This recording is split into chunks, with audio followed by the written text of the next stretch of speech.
Selamat datang di Mata Ojan Channel, jangan lupa like, komen dan subscribe karena subscribe itu gratis. Terima kasih, kita masuk ke ceritanya.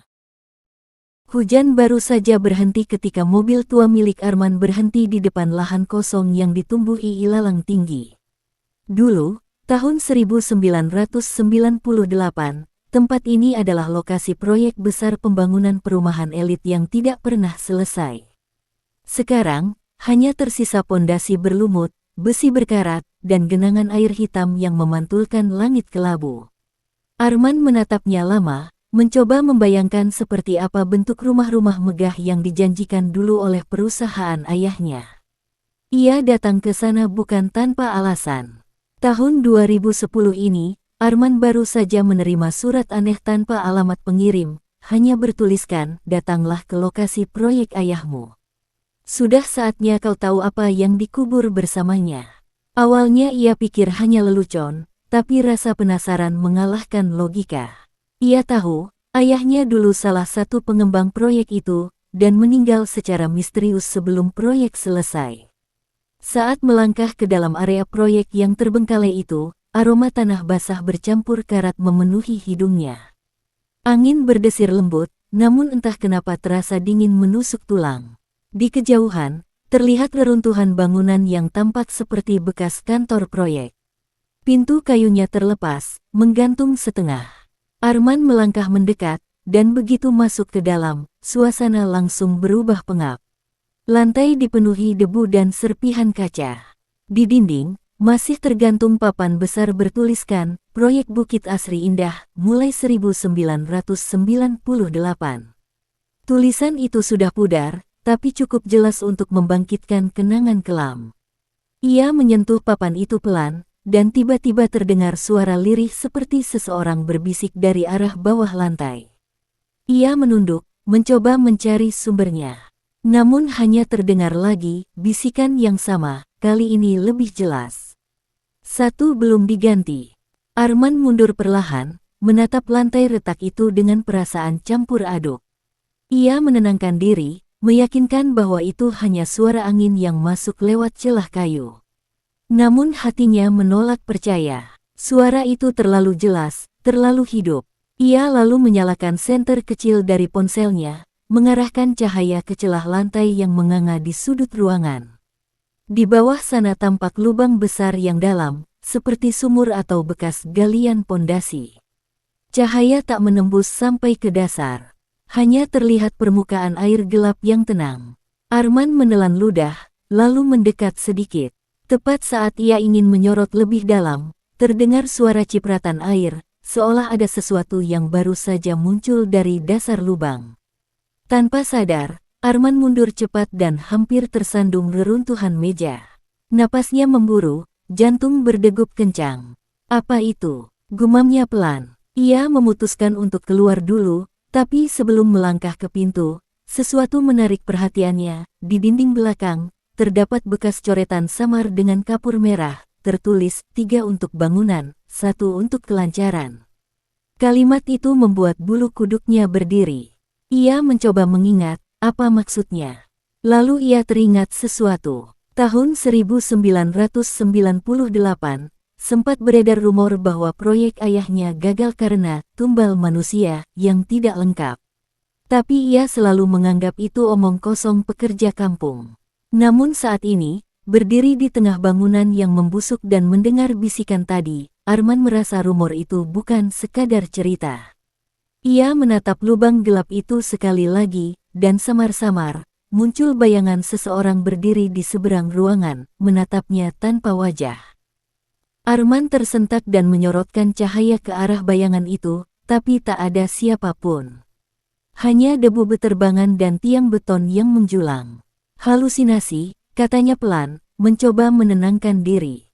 Namun tubuhnya gemetar. Ia memutuskan untuk kembali ke mobil dan mencari bantuan besok pagi.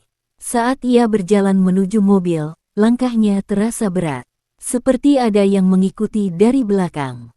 Sesekali ia menoleh, tapi tak ada apa-apa. Ketika sampai di mobil, kunci yang tadi ada di saku jaketnya entah kemana. Ia menggeledah seluruh saku, membuka pintu, mencari di kursi kosong. Ia mulai panik, lalu terdengar suara logam jatuh di belakang mobil. Saat menoleh, kunci itu tergeletak di tanah, basah oleh lumpur. Ia menunduk untuk mengambilnya, tapi jari-jari tangannya membeku. Tepat di samping kunci itu, ada bekas telapak tangan hitam, besar, seolah terbakar di tanah basah. Dan dari lubang bekas sumur di kejauhan, samar-samar terdengar suara seseorang tertawa lirih. Arman segera masuk ke mobil, menyalakan mesin, dan pergi tanpa menoleh lagi. Hujan mulai turun lagi, deras kali ini, membuat kaca mobil buram. Namun dalam pantulan kaca spion, ia melihat sesuatu berdiri di tengah jalan proyek, sosok gelap yang perlahan mengangkat tangan, seolah melambaikan perpisahan. Sepanjang jalan pulang, Arman tak bisa berhenti berpikir. Surat misterius, suara dari bawah lantai, tulisan di dinding, dan sekarang bayangan itu. Semua terasa terhubung. Ia bertekad besok kembali lagi, tapi dengan seseorang yang tahu sejarah proyek itu dengan pasti. Keesokan harinya, Arman mendatangi rumah Pak Surya, mantan mandor proyek Bukit Asri Indah. Lelaki tua itu sudah pensiun sejak lama dan kini hidup menyendiri di pinggiran kota. Wajahnya keriput, namun matanya masih tajam ketika mendengar nama proyek itu disebut. "Kenapa kau bahas tempat itu lagi?" tanyanya dengan nada berat. Arman menjelaskan semuanya, surat misterius, suara dari bawah lantai, dan coretan merah di dinding. Pak Surya terdiam lama, lalu menatap Arman dalam. "Ayahmu tidak pernah menceritakan semuanya padamu, ya?" Arman menggeleng. Yang sebenarnya terjadi di sana jauh lebih gelap dari yang orang pikir. Pak Surya menyalakan rokok, tangannya bergetar. Ia mulai bercerita. Tahun 1998, proyek itu nyaris berhenti total karena banyak kecelakaan misterius. Para pekerja tewas tertimpa tiang, tenggelam di beton basah, atau hilang di malam hari. Dukun proyek waktu itu mengatakan, penunggu tanah menolak pembangunan. Solusinya, tumbal manusia. Arman membeku mendengarnya. "Tumbal manusia?" tanyanya pelan. Pak Surya mengangguk. 4 orang, 3 pekerja, dan 1 orang dari pihak keluarga pengembang. "Itu syaratnya." Arman merinding. "Tapi ayahku meninggal setelah itu." Pak Surya menatapnya lekat-lekat. "Ya, karena 1 tumbal belum diganti." Perkataan itu membuat Arman hampir tak percaya. "Maksudnya, belum diganti. Siapa yang harus menggantikan?" tanya Arman dengan suara gemetar. Pak Surya menghembuskan asap pelan, lalu berkata, "Yang menandatangani kontrak terakhir. Ayahmu menandatangani atas nama keluarga. Jadi darah keluarga harus melunasi." Arman merasa dadanya sesak. "Jadi, aku..." Lelaki tua itu hanya menatapnya lama tanpa menjawab. Udara di ruang tamu mendadak berat. Di luar, awan menggulung tebal seperti menandakan hujan besar akan turun. Arman berdiri, ingin pergi, tapi Pak Surya menahannya. "Jangan datang lagi ke sana malam-malam. Kalau sudah mendengar bisikan, itu artinya mereka tahu kau sudah datang." Arman mengangguk cepat dan pamit pergi. Namun begitu mobilnya menjauh, Pak Surya menatap dari jendela dengan wajah pucat. Ia tahu, peringatan itu sudah terlambat. Begitu Arman menyentuh tanah proyek itu kemarin, perjanjian lama sudah aktif kembali. Malamnya, Arman tak bisa tidur. Suara bisikan dari tempat kosong di rumahnya terdengar seperti berasal dari dalam dinding. 1 belum diganti, berulang-ulang seperti mantra. Ia menutup telinga dengan bantal, tapi suara itu semakin keras, semakin jelas. Dan di kaca jendela kamarnya, muncul bayangan seseorang berdiri dalam hujan. Tubuhnya kurus panjang, wajahnya tidak terlihat, tapi dari sela rambut basahnya menetes darah. Arman menjerit dan langsung menyalakan lampu. Namun bayangan itu lenyap. Seketika, ia berjalan ke jendela dengan tubuh gemetar, memeriksa luar rumah. Hanya halaman kosong dan pohon mangga bergoyang tertiup angin. Tapi di kaca, masih tertinggal bekas telapak tangan basah. Tangan itu besar, sama seperti yang ia lihat di proyek kemarin. Keesokan paginya, Arman memutuskan untuk mencari tahu siapa saja yang terlibat dalam proyek tahun 1998 itu. Ia pergi ke kantor lama ayahnya yang kini ditinggalkan. Di ruang arsip berdebu, ia menemukan dokumen perjanjian kontrak lama. Di bagian bawah, tercantum 4 tanda tangan, nama ayahnya, 2 orang insinyur, dan 1 nama yang membuatnya terkejut, Surya Adi Santosa. Ia terdiam. Pak Surya, lelaki tua itu bilang dirinya hanya mandor, tapi ternyata termasuk penanda tangan kontrak utama. Arman langsung merasakan ada sesuatu yang disembunyikan. Ia memotret dokumen itu, lalu berniat kembali menemui Pak Surya sore nanti. Namun saat ia keluar dari gedung tua itu, ada sesuatu yang aneh. Di balik kaca gedung, ia melihat sosok yang berdiri di lantai 2, seorang lelaki tanpa wajah, mengenakan helm proyek berkarat. Sosok itu hanya diam, tapi tangannya menunjuk langsung ke arah Arman. Jantungnya berdetak kencang. Ia cepat-cepat masuk mobil dan pergi. Namun di kaca spion, sosok itu masih tampak berdiri di sana, meski gedung sudah jauh di belakangnya. Sore itu, Arman kembali ke rumah Pak Surya. Namun begitu sampai, rumah itu sepi dan pintunya terbuka. Ia memanggil beberapa kali, tak ada jawaban. Saat melangkah masuk, aroma dupa menyengat memenuhi ruangan. Di ruang tamu, terdapat lingkaran kapur di lantai, di tengahnya ada foto Arman yang sudah terbakar separuh. Jantung Arman berdegup kencang. Ia mendekat perlahan, lalu menemukan catatan di meja kecil dekat altar. Tulisan tangan Pak Surya, "Maafkan aku, Nak. Aku dulu yang menandatangani perjanjian. Tapi tumbal keempat gagal dilakukan karena ayahmu menolak menyerahkan darah keluarga. Sekarang, mereka menagih." Arman mundur dengan wajah pucat. Tidak mungkin, ia menatap foto dirinya yang terbakar. Api kecil masih menyala di ujungnya, padahal tak ada korek atau lilin. Tiba-tiba terdengar langkah kaki dari arah dapur. Berat, menyeret, seperti seseorang yang basah kuyup berjalan di lantai kayu. "Pak Surya," panggil Arman dengan suara bergetar. Tak ada jawaban, hanya suara langkah yang makin mendekat. Ia menyorotkan senter ke arah dapur dan nyaris menjatuhkannya. Dari kegelapan, muncul sosok lelaki dengan helm proyek berkarat, tubuhnya basah, kulitnya keabu-abuan, dan matanya kosong menatap lurus ke arah Arman. Arman berlari keluar rumah, menabrak pintu hingga engselnya copot. Ia terengah-engah di halaman, tapi sosok itu tidak mengejarnya. Ia baru sadar setelah beberapa detik bahwa dari rumah Pak Surya kini keluar bau amis menyengat. Ia menatap kembali ke arah rumah itu, dan di jendela, sosok lelaki berhelm proyek itu berdiri diam, menatapnya. Keesokan harinya, polisi datang setelah Arman melapor. Namun mereka hanya menemukan rumah kosong dengan sisa dupa terbakar dan noda darah di lantai dapur. Tidak ada tanda-tanda keberadaan Pak Surya. Petugas mengatakan mungkin pria tua itu pergi entah kemana. Tapi Arman tahu, ia tidak pergi, ia diambil. Beberapa hari kemudian, Arman terus diganggu mimpi aneh.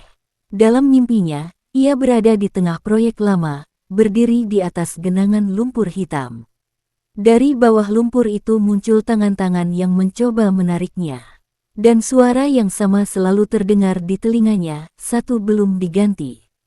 Setiap kali bangun, tubuh Arman terasa dingin dan bajunya basah seperti habis terendam air. Ia mulai kehilangan tidur, kehilangan selera makan. Tapi satu malam, ia menerima telepon tanpa nomor. Suara di seberang hanya berbisik pelan, "Jika kau ingin hidup, kembali ke proyek itu malam Jumat ini." Sendirian. Dan sebelum telepon terputus, terdengar suara berat seperti napas dari bawah air. Malam Jumat itu, Arman memarkir mobilnya di tepi proyek lama.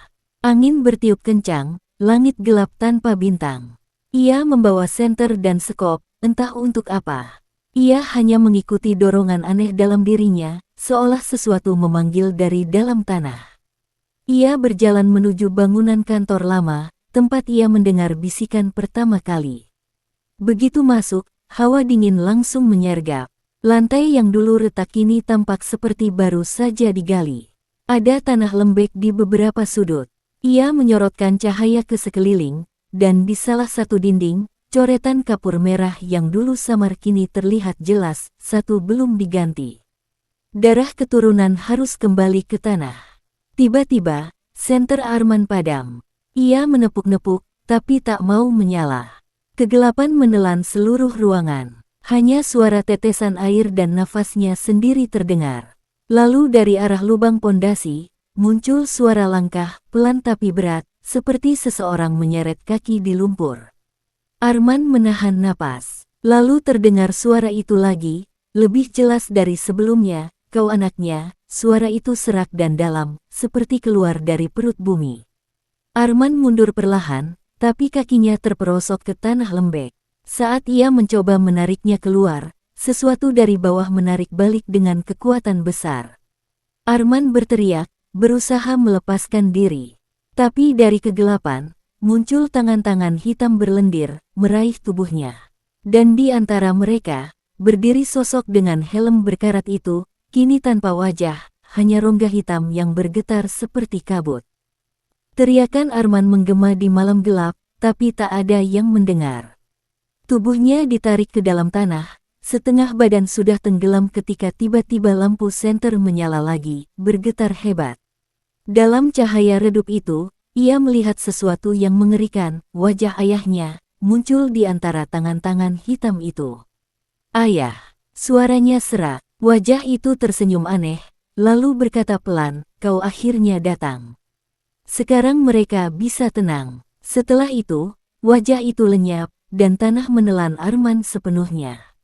Beberapa hari kemudian, warga sekitar menemukan mobil tua terparkir di tepi proyek dengan pintu terbuka. Di dalamnya ada ponsel yang terus menyala, menampilkan satu pesan terakhir di layar, "Tumbal keempat telah kembali." Tak ada jejak tubuh, hanya lumpur basah di kursi pengemudi. Sejak malam itu, banyak orang mengaku mendengar suara langkah berat dari arah proyek lama setiap hujan turun. Kadang terdengar pula bunyi helm besi bergesekan, dan bisikan lirih yang sama, berulang-ulang di antara tiupan angin. Satu belum diganti, namun kini, tidak ada lagi yang berani mencari tahu siapa yang dimaksud dengan "satu" itu. Karena bagi mereka yang tahu kisahnya, proyek itu memang tak pernah ditutup, hanya menunggu tumbal berikutnya. 3 bulan setelah hilangnya Arman, proyek Bukit Asri Indah kembali ramai dibicarakan. Seorang kontraktor muda bernama Dika, yang tidak tahu menahu soal sejarah kelam tempat itu, mendapat tawaran untuk melanjutkan pembangunan. Pemerintah kota ingin mengubahnya menjadi kawasan industri ringan. Bagi Dika, ini peluang besar. Ia tidak peduli gosip mistis yang sudah lama beredar. Saat survei lokasi pertama kali, Dika hanya ditemani 2 asistennya. Tanah di sana masih lembek, dan beberapa titik terasa seolah baru digali.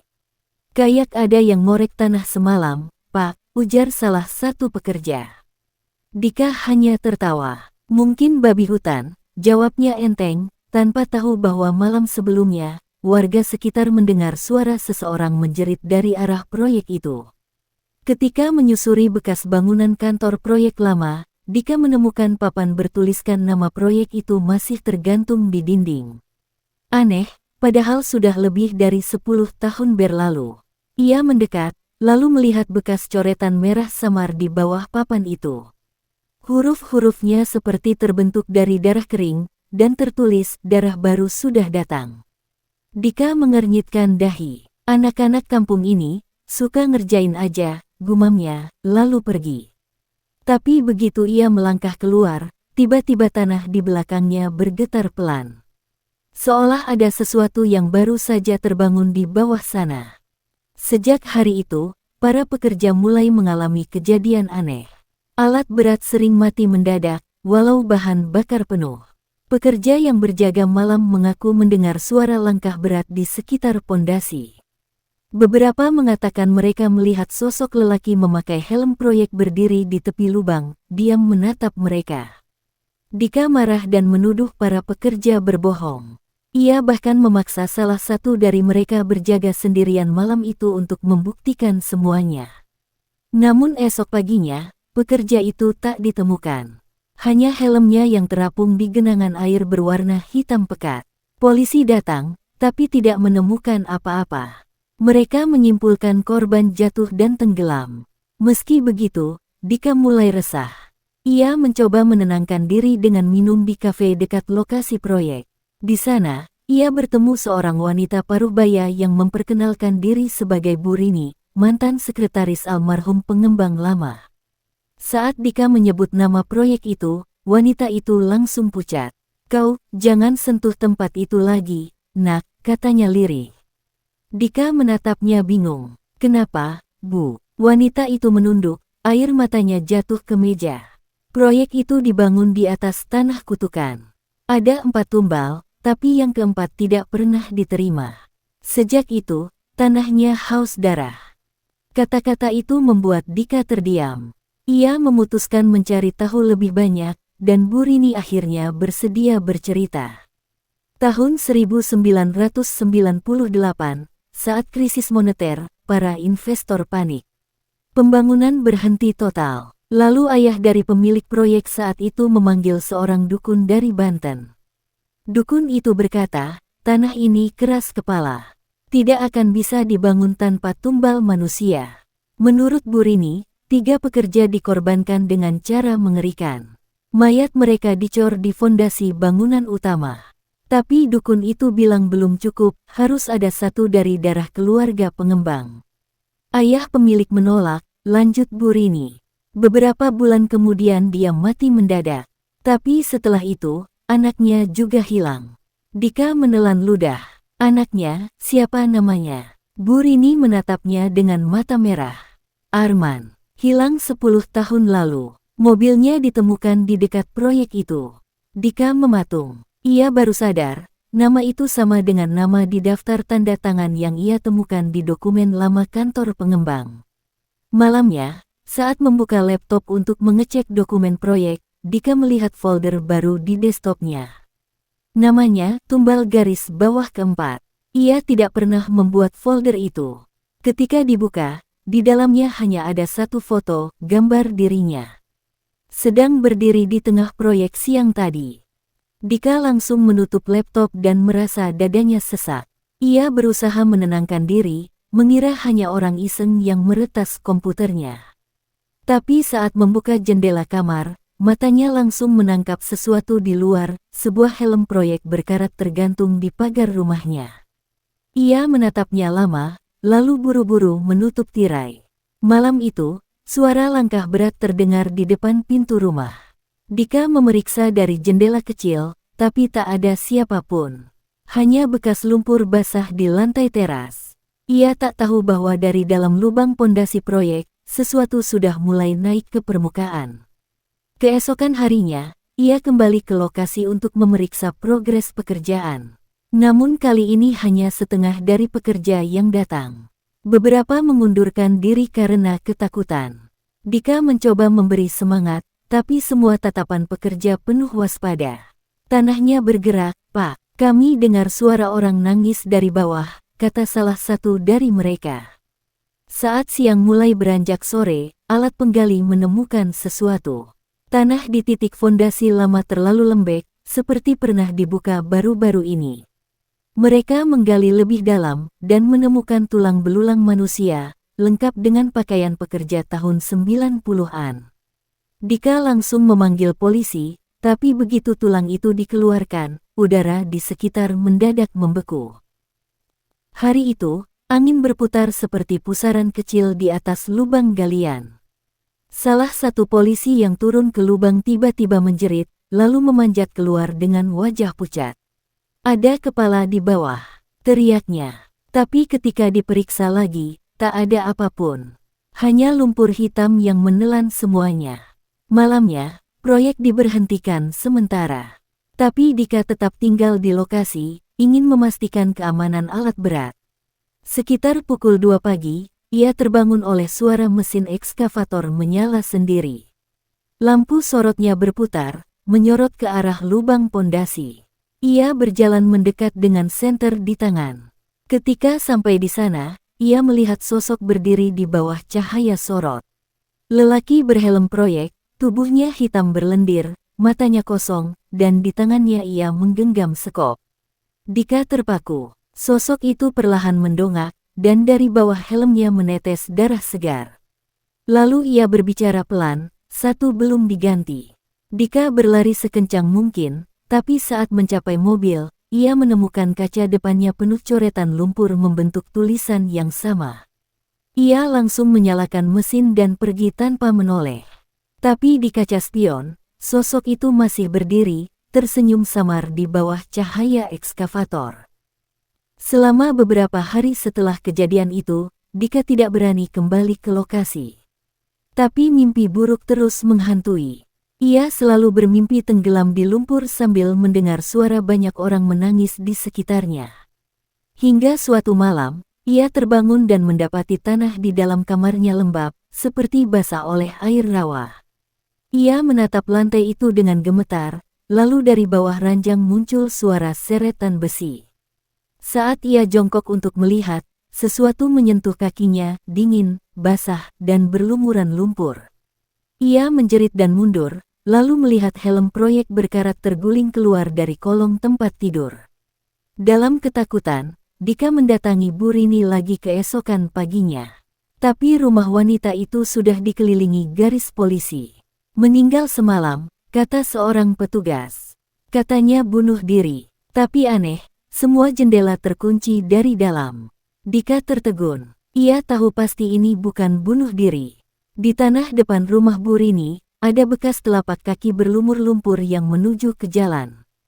Tidak ada jejak keluar lainnya. Dika berlutut, menatap bekas itu lama. Apa yang kalian mau dariku, gumamnya dengan suara serak. Malam berikutnya, Dika memutuskan kembali ke proyek, kali ini sendirian. Ia ingin mengakhiri semuanya. Ia membawa dupa, air suci, dan surat dari Bu Rini yang sempat ia temukan di antara dokumen lamanya. Dalam surat itu tertulis, hanya dengan mengembalikan apa yang diambil, mereka akan tenang. Jika tidak, darahmu akan jadi pengganti. Ia menyalakan dupa di tepi lubang besar di tengah proyek. Angin berhembus kencang, membuat api kecil di ujung dupa menari-nari. Dika berlutut dan membaca doa. Namun di tengah-tengahnya, tanah di hadapannya mulai retak. Dari retakan itu muncul tangan hitam berlendir, lalu suara berat berbisik di telinganya, kau datang, akhirnya. Tangan-tangan itu mulai menarik tubuh Dika ke bawah. Ia berteriak, mencoba melepaskan diri, tapi cengkeraman itu kuat. Dari kegelapan lubang muncul sosok lelaki berhelm proyek itu lagi. Tapi kali ini wajahnya terlihat jelas, dan itu wajah Arman. Arman, Dika berteriak. Sosok itu hanya tersenyum, lalu berkata, aku sudah jadi bagian dari mereka. Sekarang giliranku menggantikanmu. Setelah itu, tanah menelan Dika seluruhnya, meninggalkan hanya bau besi dan lumpur. Keesokan harinya, proyek kembali dikelilingi polisi. Mereka menemukan helm proyek berlumur darah di tepi lubang, tapi tidak ada tubuh. Kepala proyek perusahaan tempat Dika bekerja memutuskan menutup lokasi itu secara permanen. Semua alat berat ditinggalkan begitu saja. Namun malam harinya, warga sekitar melaporkan cahaya dari arah proyek, seperti lampu ekskavator yang menyala sendiri. Beberapa warga nekat mendekat. Dari kejauhan mereka melihat sosok lelaki berhelm proyek berdiri di atas lubang, diselimuti kabut tebal. Sosok itu menatap mereka, lalu perlahan mengangkat tangannya, seolah mengisyaratkan agar mereka pergi. Saat mereka berbalik, terdengar suara retakan tanah keras sekali, lalu semuanya sunyi. Kabar hilangnya Dika menjadi berita nasional. Banyak yang menduga ia melarikan diri karena stres, tapi rekan-rekan dekatnya tahu, tidak mungkin. Laptopnya ditemukan di pos proyek, dengan satu file terakhir terbuka. Isinya tulisan satu kalimat saja, tumbal kelima sudah diterima. Tapi tanah ini belum puas. Tahun-tahun berikutnya, proyek Bukit Asri Indah benar-benar ditinggalkan. Rumput liar menutup bekas jalan, dan bangunan yang dulu setengah jadi kini roboh dimakan waktu. Namun warga sekitar masih sering mendengar suara mesin bekerja di tengah malam. Kadang terdengar juga teriakan seseorang yang meminta tolong, lalu hening. Anak-anak muda yang penasaran mencoba datang untuk merekam video. Beberapa berhasil masuk dan mengambil gambar. Dalam salah satu video yang viral di tahun 2010-an, terlihat jelas sosok lelaki memakai helm proyek berdiri di belakang mereka, tapi saat kamera menyorot balik, tak ada siapapun. Beberapa hari kemudian, 2 dari mereka ditemukan tewas tenggelam di kolam bekas fondasi. Sejak itu, area proyek ditutup total dengan pagar tinggi. Tidak ada yang berani mendekat lagi. Tapi di malam hujan, warga sekitar bersumpah masih mendengar suara sekop dan langkah berat di dalam sana. Kadang suara itu berhenti, lalu terdengar bisikan lemah di antara tiupan angin, satu belum diganti. 12 tahun setelah hilangnya Dika, pemerintah akhirnya memutuskan membangun taman kota di atas bekas proyek itu. Mereka menggali ulang tanah untuk perataan. Pada hari pertama penggalian, buldoser besar berhenti mendadak. Operator turun untuk memeriksa, dan dari lumpur yang baru terbuka muncul tulang belulang dengan helm proyek berkarat di kepalanya. Ketika mereka mencoba mengangkatnya, tanah di sekitar mulai bergetar. Dari lubang itu keluar bau busuk menyengat, dan suara samar seperti tawa banyak orang bergema. Pekerja ketakutan dan lari meninggalkan alat mereka. Dalam kekacauan itu, seseorang bersumpah melihat bayangan lelaki muda berdiri di tepi lubang, mirip Arman, menatap mereka dengan senyum kosong. Setelah kejadian itu, pembangunan taman kota dibatalkan. Lahan itu kini tetap kosong, ditumbuhi ilalang tinggi dan genangan air hitam yang tidak pernah kering. Warga menyebutnya tanah menangis, karena setiap hujan turun, terdengar suara dari dalam tanah seperti orang merintih. Hingga kini, tak ada yang tahu pasti berapa banyak tumbal yang benar-benar diambil tanah itu. Tapi satu hal pasti, setiap kali seseorang mencoba menyentuhnya lagi, selalu ada yang hilang. Dan dari kejauhan, di tengah kabut malam, masih terdengar bisikan yang sama seperti dulu. Satu belum diganti, tamat. Terima kasih telah mendengarkan hingga akhir, sampai jumpa lagi.